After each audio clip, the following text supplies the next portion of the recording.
नमस्कार नाजिया जी। गणेश चतुर्थी की आपको ढेर सारी शुभकामनाएं। नमस्कार नमस्कार, जय सिया राम। गणेश चतुर्थी की आप सभी लोगों को और जितने व्यूअर्स मुझे देखते हैं, आपको देखना पसंद करते हैं, उन तमाम लोगों को बहुत बड़ी बहुत बहुत शुभकामनाएं। और बहुत ही पवित्र दिन है आज। और आप देखिए कि एक ऐतिहासिक फैसला भी ले लिया है मोदी सरकार ने। और महिलाओं को जो आरक्षण कितने सालों से चला आ रहा था, सुनते आ रहे थे कि महिलाओं को भी आरक्षण मिलेगा, संसद में भी महिलाओं की भागीदारी होगी, अब वो इतिहास रचने का दिन आ गया है। मुझे तो ऐसा लगता है कि जितने भी शुभ काम कार्य हैं और आज तक 76 सालों में नारी शक्ति को जो वैल्यू नहीं मिला था, नारी शक्ति को जो वाकई में सिर्फ लफ्जों में शक्ति कहा जाता था, उनकी शक्ति को सराहनीय नहीं किया गया था, वो हमारे मोदी जी की सरकार में ही सराहा जा रहा है, इज्जत दी जा रही है, इज्जत अफजाई की जा रही है। और नारी शक्ति का जो एक बिल पास हो गया है, जिसका नाम हमारे भारत के प्रधानमंत्री ने नारी शक्ति वंदन अधिनियम रख दिया है। एक तरफ तो उन्होंने चंद्रयान 3 के सक्सेसफुल पर उन्होंने शिव शक्ति रख दिया था तिरंगे झंडे के साथ साउथ पोल पर, और इस बार रख दिया है नारी शक्ति वंदन अधिनियम।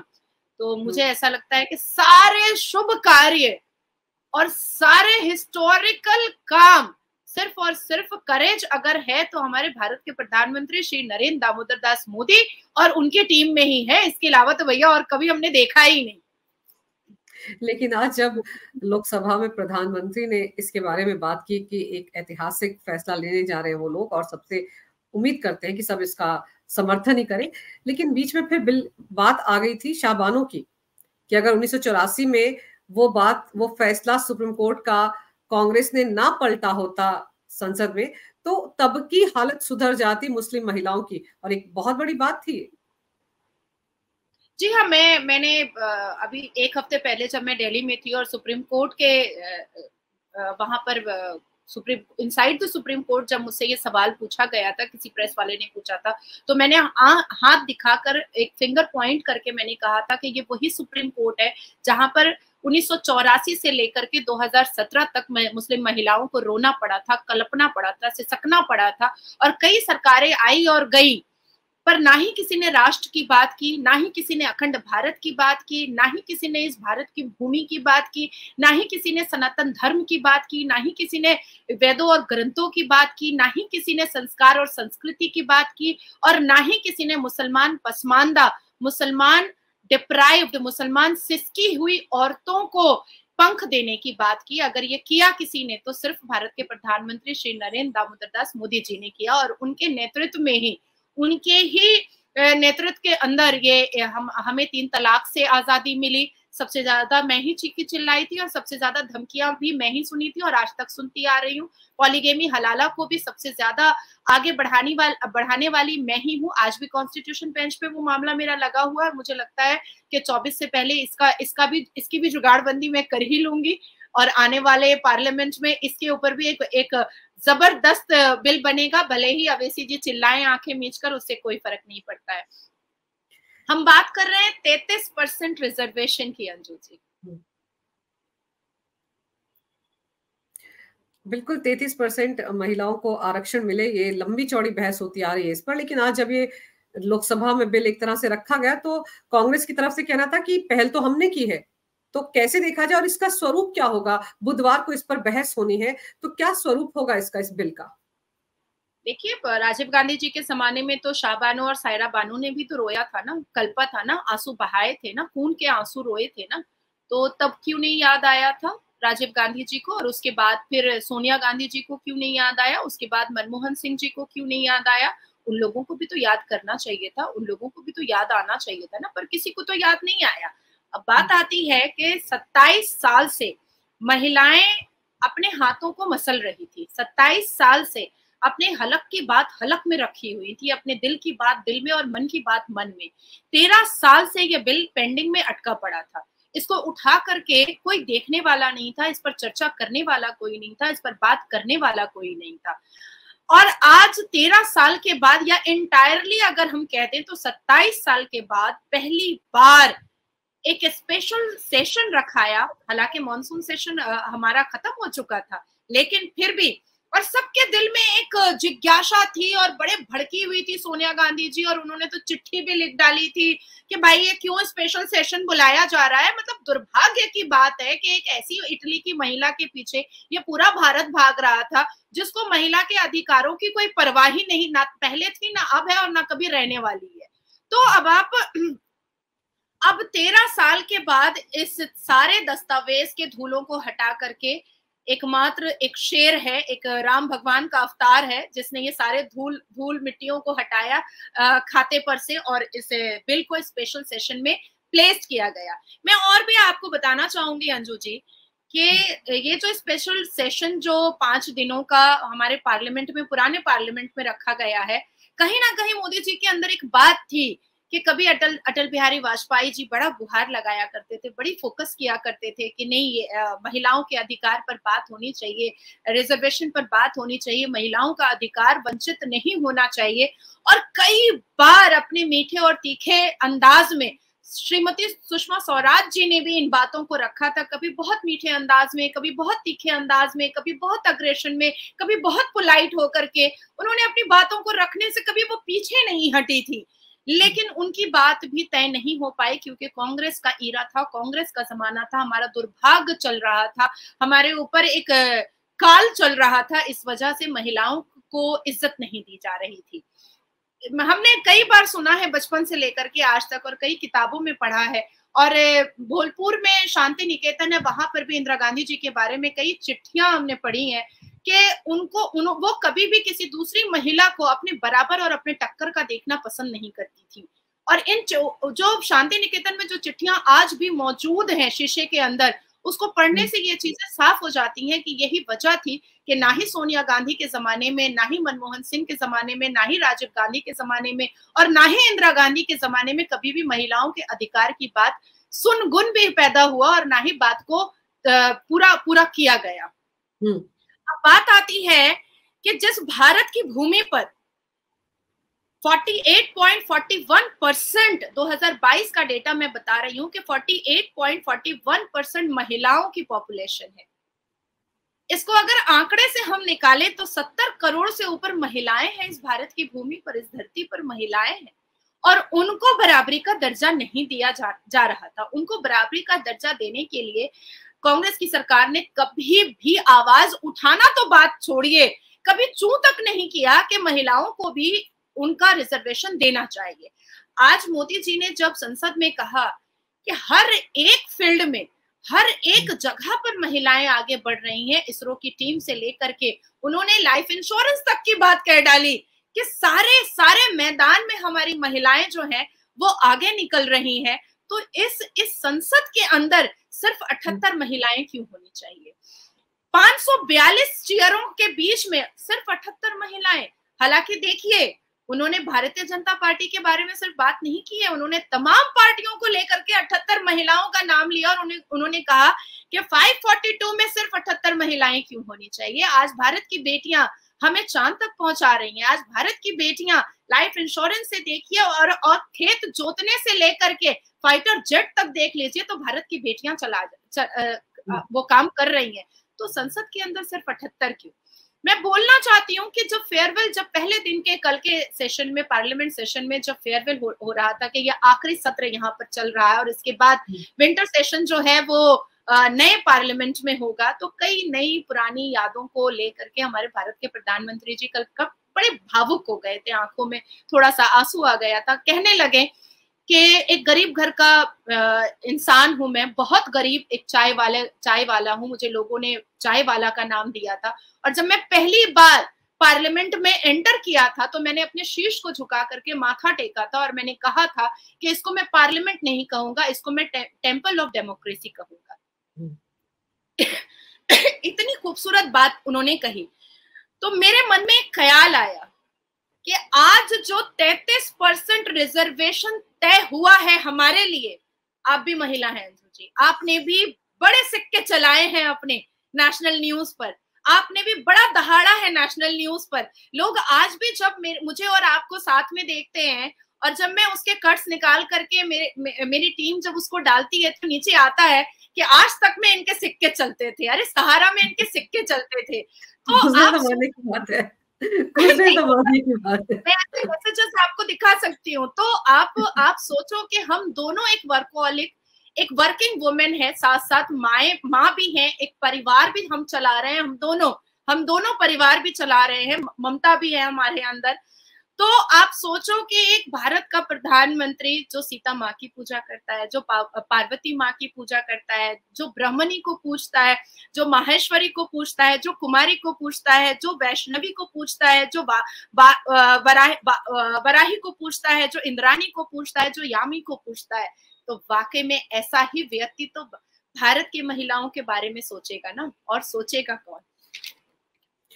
बिल्कुल सही कहा आपने, क्योंकि देखो मैं ना आज उनका भाषण भी सुन रही थी और उसके बाद मैंने जो राज्यसभा में नेता विपक्ष है मल्लिकार्जुन खड़गे, उनका भाषण भी सुना। जब प्रधानमंत्री राज्यसभा में गए, उन्होंने वहां पर भी बोला और ये कहा कि वो राज्यसभा से भी उम्मीद करते हैं कि सभी सांसद इस बिल पर बहुत पॉजिटिव रिस्पांस देंगे।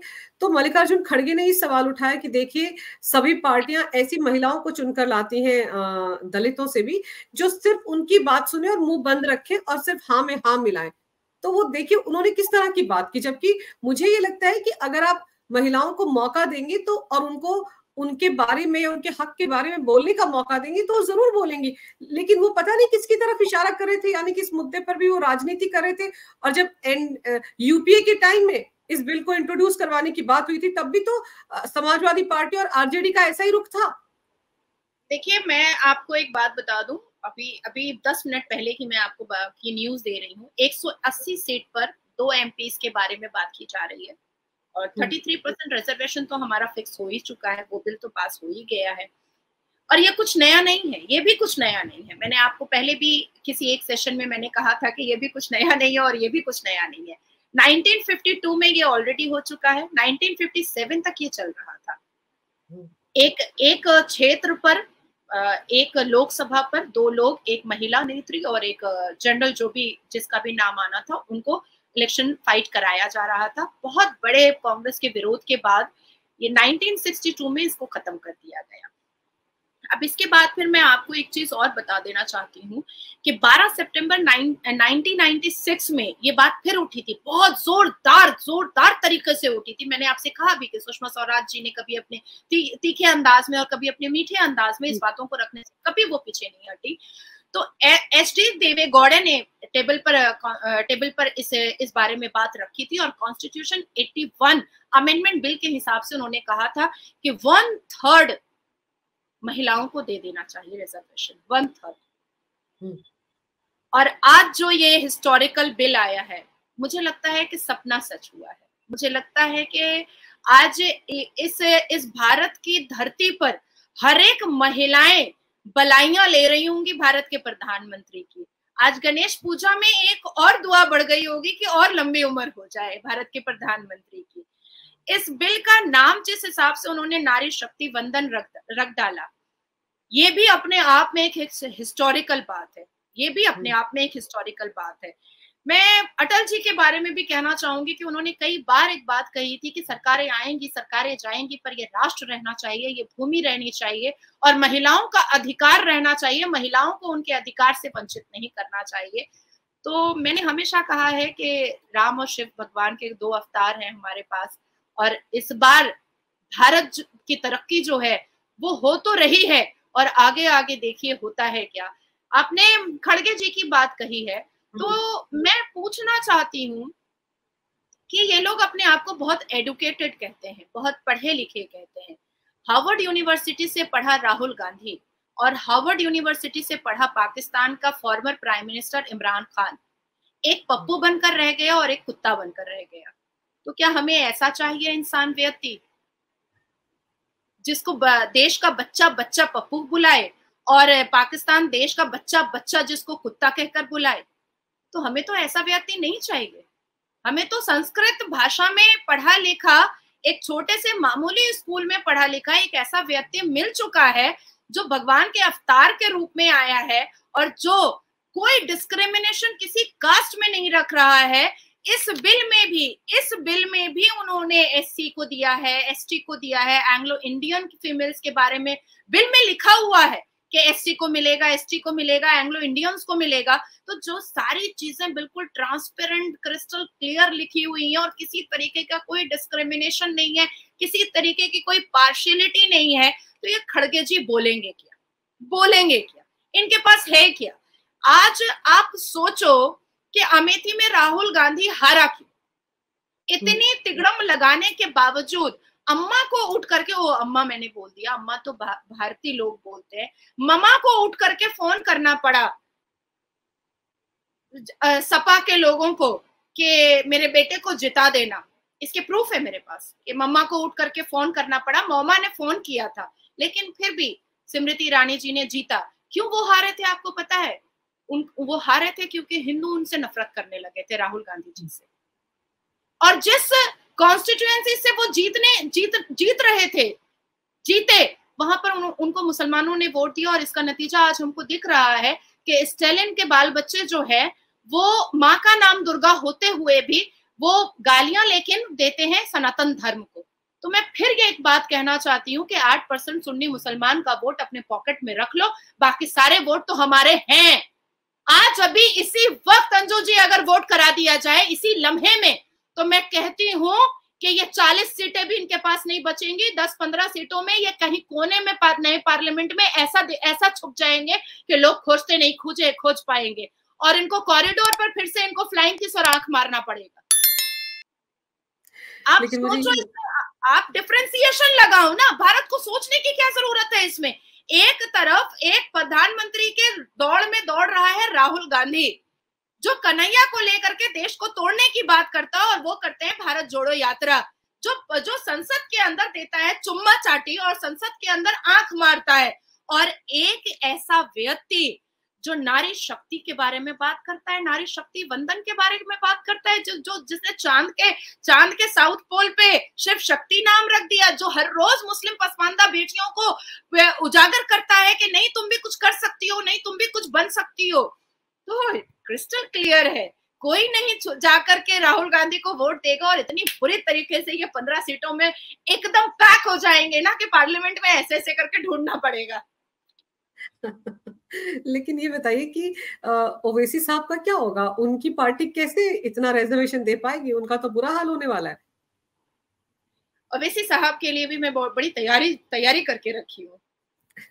ममता बनर्जी तो कहती हैं कि मैं ओवैसी को एंटर नहीं करने दूंगी मेरे पश्चिम बंगाल में, नहीं तो उनका जो मुस्लिम वोट थोड़ा बहुत अब बच गया है वो भी कहीं ना कट जाए। ओवैसी ने आज बड़ा चिल्ला करके कहा है कि मैं थूकता हूँ, मैं बिल्कुल झांकता भी नहीं हूँ, मुझे कोई मतलब नहीं है I.N.D. से। इनको अगर करना है मोदी जी का बराबरी करना है तो उनकी आइडियोलॉजी से लड़कर दिखाएं। तो उन्होंने आज कल भी उन्होंने बड़ी लंबी चौड़ी विरोधिता की थी ओवैसी जी से और तमाम मुस्लिम स्कॉलर से, और जो लोग कांग्रेस के चाटुकारता है इमाम बुखारी जी से मैं पूछना चाहती हूँ कि ये जब नेशनल न्यूज चैनल की खिड़कियों में बैठते हैं और हम जैसी भारतीय नारी जब इनका सामना करते हैं तो ये एक बात बोलते हैं कि हमने बचपन से सीखा है मजहब नहीं सिखाता आपस में बैर रखना। तो मैं पूछना चाहती हूँ, तो फिर पाकिस्तान में 21% माइनॉरिटी जो थे वो 5% में कैसे आ गए अगर मजहब आपस में बैर रखना नहीं सिखाता है? तो भाई मजहब इस्लाम मजहब आपस में बैर रखना सिखाता है। अगर नहीं सिखाता होता तो हजरत इब्राहिम अलैहिस्सलाम बुतों को तोड़ नहीं रहे होते। अगर नहीं सिखा रहा होता तो प्रॉफिट मोहम्मद सल्लल्लाहु अलैहि वसल्लम अगर इस्लाम कबूल ना करने पर गला काटने का ऑर्डर नहीं दे रहे होते। अगर मजहब बैर करना नहीं सिखा रहा होता तो इस्लाम में इस्लाम कबूल करने वाले को 10 महिलाएं बांदियों के तौर पर ना दी जाती। तो मजहब तो सिखाता है, इस्लाम तो सिखाता है आपस में बैर रखना। आपको एक चीज और बताती हूँ अंजू जी, हमारे भारत के कवि ने कभी भी पाकिस्तान पर कोई कविता नहीं लिखी है, कोई कविता नहीं लिखी है। आप पलट कर देख लो, आप इतिहास के पन्नों को पलट कर देख लो, क्यों नहीं लिखी? देखिए वो कितने इंटेलिजेंट थे। ये ओवैसी, ये मौलवी, ये मुल्ला, मतलब ये लोग तो मदरसा छाप है ना, 10 पैसे की औकात नहीं है इनकी। क्यों नहीं लिखी कोई भी कवि ने? क्योंकि पहले था नहीं, फिर है, और ये 3 वीर गति प्राप्त होने के बाद पता नहीं कि अब कब खत्म हो जाए, इसलिए नहीं लिखी थी कि जिस चीज का, जिस देश का कोई वजूद ही नहीं है, उसके ऊपर कविताएं लिख करके वो अपने दिमाग को क्यों खाली करते। बिल्कुल सही कहा आपने, क्योंकि पाकिस्तान जिस तरह की हरकतें कर रहा है उससे तो उसका वजूद ही खतरे में पड़ गया ना। आज है कल है, पता नहीं क्या होगा उसका। वैसे ही वो डरा सहमा बैठा है कि पीओके में पता नहीं कब क्या हो जाए। अपना घर उसे संभल नहीं रहा है, तालिबान उसके देश में घुसा है, लेकिन उसको पीओके चाहिए। लेकिन मुझे ये समझाइए कि ये जो जितनी मुस्लिम पार्टियां हैं या फिर समाजवादी पार्टी जिनका वोट बैंक मुसलमानों में है, लालू की पार्टी आरजेडी, इनका भी माई फैक्टर चलता है, मुस्लिम और यादव का फैक्टर चलता है। तो ये पार्टियां क्या करेंगी? क्योंकि इन्होंने तो हमेशा से महिला आरक्षण का विरोध किया। ये तो अड़ंगा लगा देते हैं कि दलितों में भी होना चाहिए, ओबीसी में भी होना चाहिए। इस तरह के बहाने बनाकर इस बिल को डिले ही करते रहे हैं। यूपी के जमाने में तो ये साथ में थे, लेकिन इसके बावजूद ये बिल कभी पास नहीं हो पाया। तो क्या लगता है आपको, अब इनकी रणनीति क्या रहेगी? या इनको पीएम मोदी ने अपने इस ऐतिहासिक फैसले से फंसा दिया है? क्योंकि उन्होंने भी तो इस बिल में तो एकदम क्रिस्टल क्लियर लिख दिया है, SC ST एंग्लो इंडियन सबको एकदम बराबर में एक ही कतार में सबको खड़ा कर दिया है। अभी देखिए, सबसे पहली बात तो ये है कि कमलनाथ जी हो गए हैं सड़कनाथ जी। अब वो बाबा बागेश्वर जी को बुला करके लोगों को ये बताने की कोशिश कर रहे हैं कि भाई मैं भी हिंदू हूँ। और ये जितने बरसाती मेंढक हैं जो जैसे ही इलेक्शन आता है वो रुद्राक्ष हाथ में ले लेते हैं, टीका लगा लेते हैं और मंदिरों का दौड़ना स्टार्ट कर देते हैं। दूसरी बात मैं बताना चाहती हूँ कि ये जितने चिटिंगबाज एक साथ खड़े हैं इंडी में जो सारे इंडी हाँ इंडिया लाइन्स जो ये खड़े हैं लाइन से, तो ये 23,000 करोड़, बेचारे अमित शाह जी ने साफ कहा कि आगे तो मैं गिनती ही नहीं छोड़ दिया। मानसून सेशन में उन्होंने कहा ना, बड़े अग्रेशन में कहा कि इतना घपला था कि मैं 23,000 करोड़ तक में ही मैं थक गया और फिर मैंने कहा छोड़ो भैया। तो ये 23,000 करोड़ के बारे में पूछताछ जब जनता करेगी इनसे, जनता की मीटिंग के वक्त, तब इनका जवाब क्या होगा। स्टेलिन ने जो सनातन धर्म को मलाइन किया है और अब्यूज किया है, उसके बारे में जब जनता मीटिंग में लोकसभा इलेक्शन के वक्त जब जनता इनसे पूछेगी, तब क्या होगा। जब सोनिया गांधी और राहुल गांधी से ये पूछा जाएगा कि तुम कन्हैया को लेकर के भारत जोड़ो यात्रा, एक देश को तोड़ने वाले को, भारत को तोड़ने वाले के स्लोगन वाले को तुम भारत जोड़ो यात्रा जो कर रहे थे, उसके बारे में कुछ गौर तलाब करो, तब इनका जवाब क्या होगा। तो बहुत सारे जवाब इनको देने पड़ेंगे और इसके लिए मुझे ऐसा लगता है कि इनकी मीटिंग जामा मस्जिद के अंदर होगी, इनकी मीटिंग बंगाल में मटिया बुरुज के अंदर होगी, इनकी मीटिंग लखनऊ में सिर्फ जहां पर मजार वगैरह है वहां पर होगी। अच्छा, मुझे तो यूपी का भी डर लग रहा है, क्योंकि असदुद्दीन अवैसी ने जब अयोध्या राम मंदिर का जब डॉक्यूमेंट्स मांगा था, तो भाई हमारे योगी जी ने साफ लफ्जों में कह दिया था कि ये लोग सीधा सोशल साइट पर मैंने डाल दिया, जितनी मजारें और जितने करबला और जितने मस्जिदें हैं सबका बिल दो, नहीं तो अवैध निर्माण समझ के तोड़ देंगे। तो मुझे लगता है कि अब वहां तो वो भी खत्म होने वाला है, क्योंकि ये तो लैंड माफिया वक्फ बोर्ड का सब कार्यक्रम था जमीनों को हड़प करने के लिए।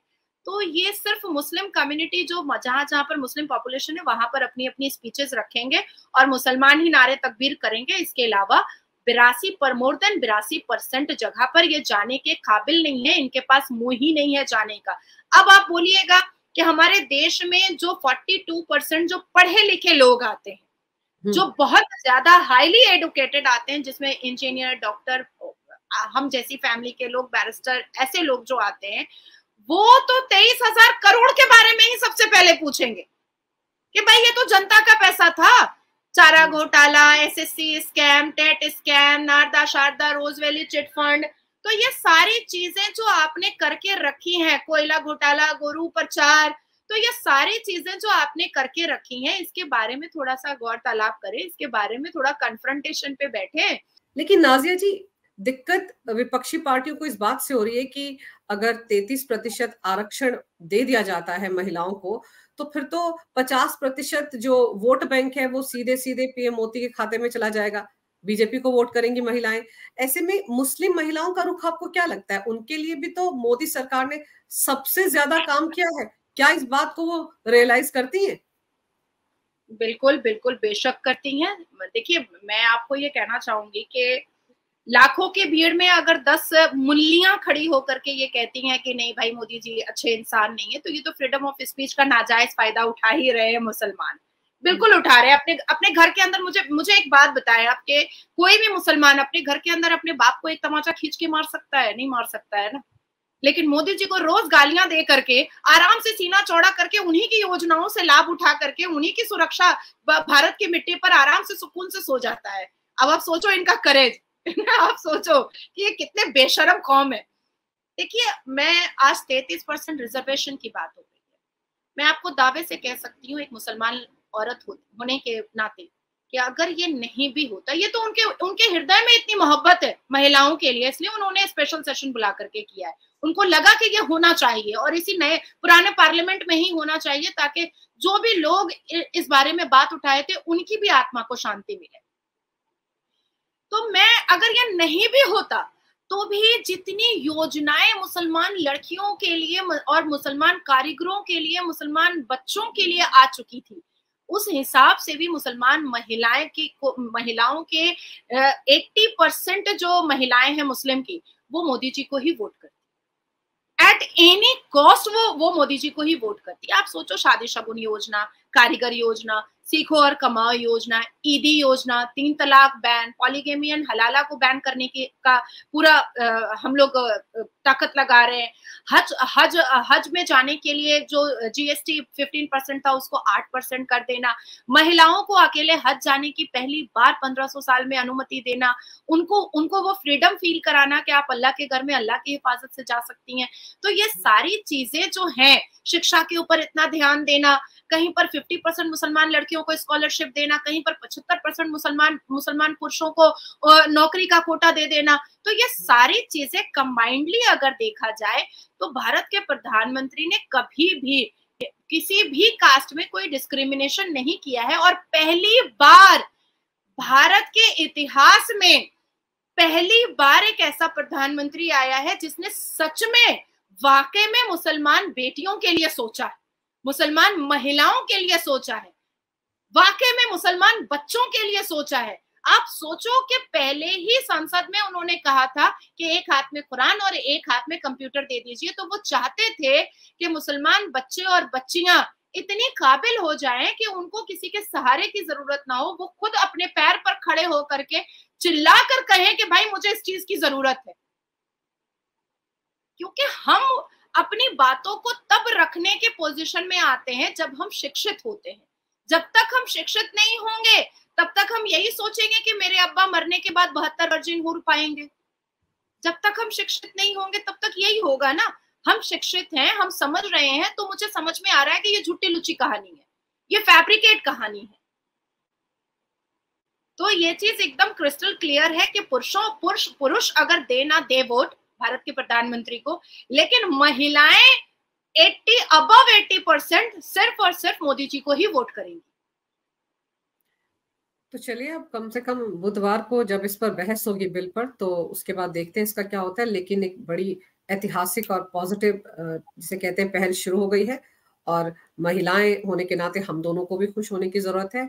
तो ये तो हम दोनों एक दूसरे को बधाई दे सकते हैं कि देखिए कितना क्रांतिकारी कदम उठाने जा रही है मोदी सरकार।